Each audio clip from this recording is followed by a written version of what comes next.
Hey, what's going on, everyone? Hope you're doing good and ready to talk about something.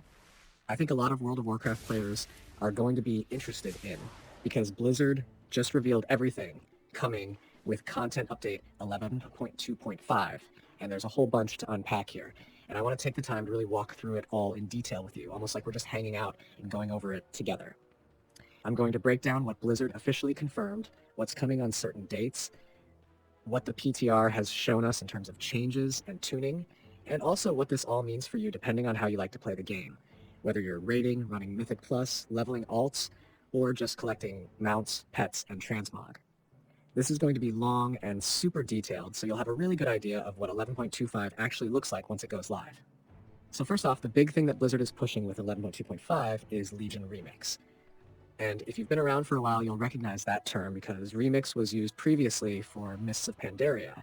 But this time, we're getting an entirely reworked version of the Legion expansion. What does that mean? It means you'll be able to create what Blizzard is calling a Timerunner, which is basically a fresh character that starts at level 10 and can level all the way up to 80 while replaying Legion content. But with all these new systems layered on top of it that make it feel like this turbocharged, collectible heavy version of Legion. You'll get these remixed artifact weapons. You'll see rewards like time-warped obelisks. You'll play through dungeons and raids with time-worn keystones, and you'll have progression through something called infinite research. There's also a heroic world tier for those who want a little more of a challenge. The overall idea is that Blizzard wants to give you a limited time event that feels nostalgic but also fresh, and they're leaning really heavily into cosmetics and collectibles this time around. The big headline here is that Legion Remix starts on October 7th, 2025. That's the kickoff date for the event, and it's just the first phase. Blizzard is actually rolling this out in multiple phases that stretch into December. So October 7th is the beginning, then October 21st is the second phase, November 4th and November 18th bring even more unlocks, and then December 9th is the final Infinite Echoes phase. Each one of those unlock points will give you more Legion content to mess around with, so early on you'll be doing the initial campaign and dungeons.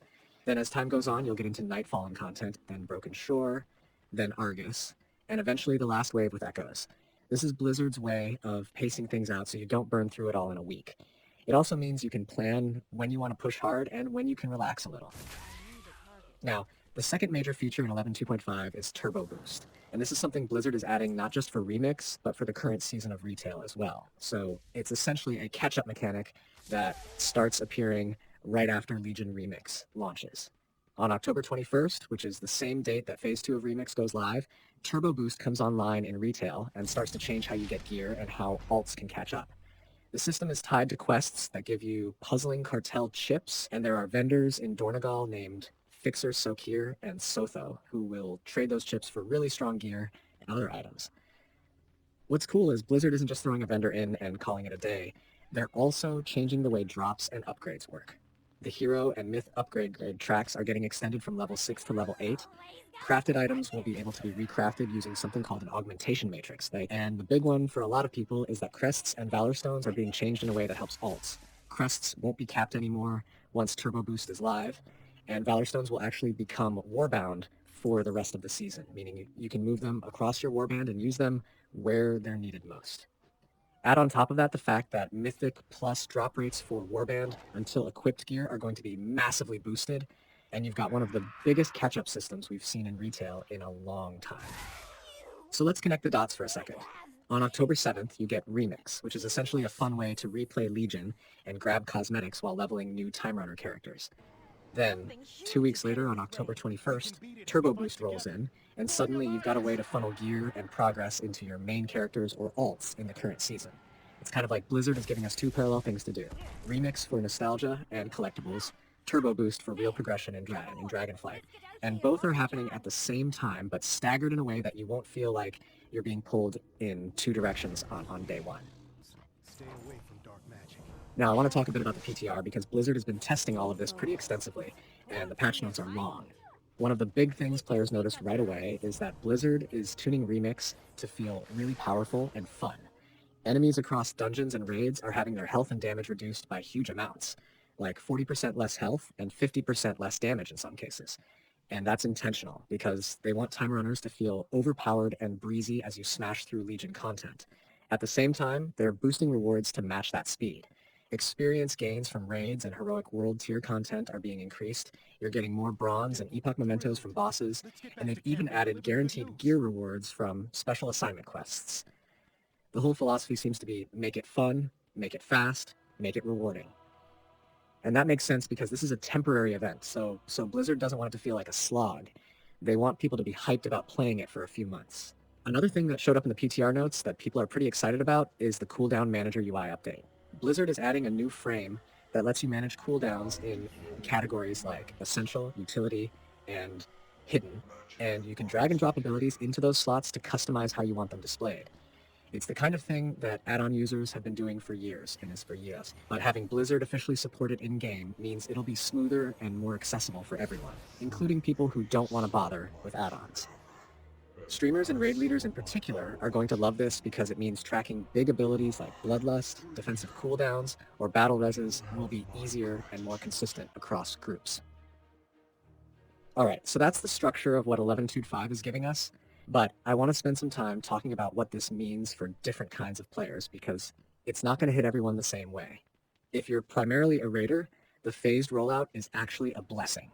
You know exactly when certain Legion raids will become available in Remix, so you can plan with your guild or your friends when you want to tackle them. October 7th, you'll get the early raids. Then by October 21st, you'll start to see Nighthold and Nightfallen content. And then by November, you'll be into Tomb of Sargeras and Antorus. If you're a guild leader or just like organizing groups, it gives you a clean calendar to work with. Turbo Boost also means that if someone falls behind in the current tier, you'll have a way to get them caught up quickly without weeks of grinding. If you're more of an alt enjoyer, Legion Remix is basically Blizzard saying, this is your event.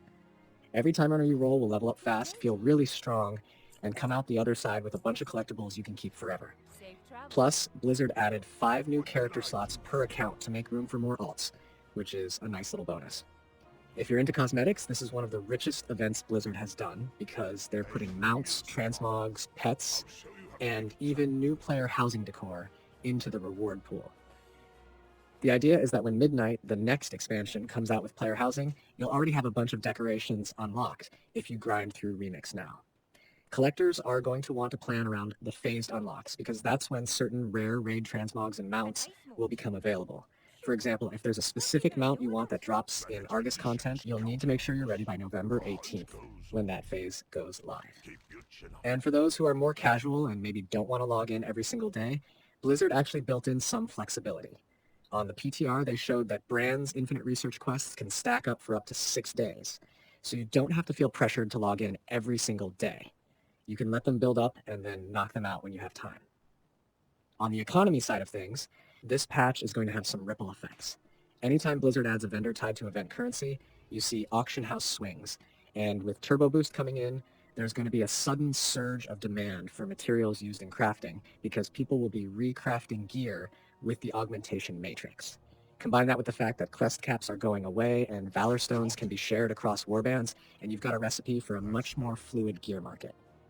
I wouldn't be surprised to see certain crafting mats spike in price during the first couple of weeks after October 21st, so if you're someone who plays the AH, now's the time to stockpile. And then there's just the general feel of it all. A lot of players felt that the end of Season 1 of Dragonflight was kind of quiet, and Blizzard seems to have learned from that.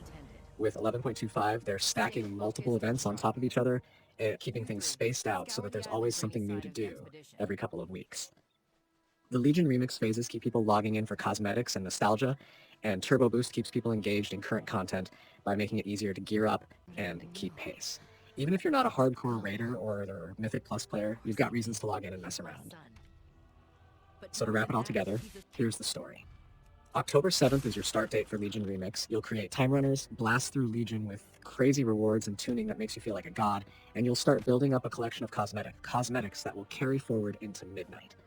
October 21st is your big second milestone, because not only does Phase 2 of Remix begin with Nightfallen content, but Turbo Boost drops into retail and suddenly gearing and alt progression gets way easier. Then November and December bring the rest of the Remix phases, with Argus and Infinite Echoes unlocking the last wave of content.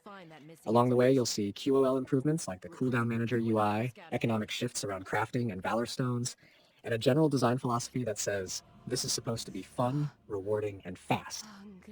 And that's pretty much the full picture of 11.25. I think Blizzard has done a good job making sure this patch doesn't just feel like filler.